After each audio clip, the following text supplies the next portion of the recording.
saw one funny meme the other time. Somebody was saying that how did we inherit Adam's sin, but did not inherit Solomon's riches?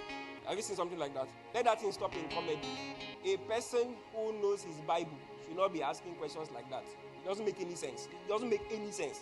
The point now is this, that Adam is our federal head.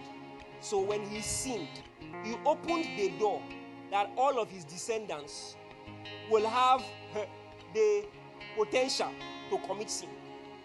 But the punishment that we receive is not punishment for Adam's sin.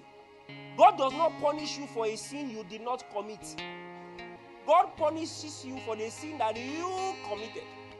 What Adam's sin did was that it gave sin an access into the world, so that everybody is vulnerable to the nature of sin. But the fact that you are vulnerable to the nature of sin does not immediately imply that you sin. Are you getting what I'm saying? It just means that you are vulnerable to the nature of sin. But if you live long enough, you will sin. If a child is born today and the child dies, that child will go to be with the Lord. It does not mean that if the child had lived until 35, the child will go to be with the Lord, because the child had gone to be with the Lord having died on this first day. It only means that the child will not be punished for a sin he did not commit. Now, if a believer is born again and he lives long enough, Satan will come at him. Sin will come at him.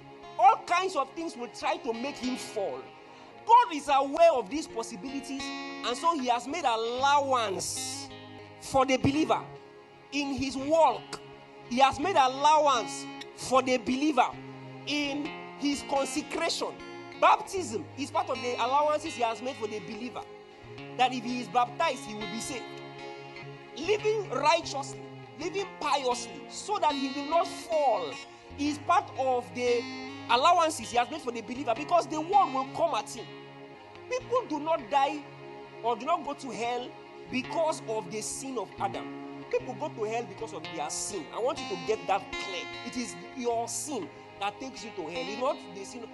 God himself said that no more shall it be said that the fathers have eaten sour grapes and the teeth of the children have been set on edge. It will not be said like that. But from now henceforth, the soul that sinneth, it shall die. The sin of Adam predisposed us to sinful vulnerability. The point is, Romans is saying that sin entered into the world by one man. Then death passed on to all men. For all have what? Sinned.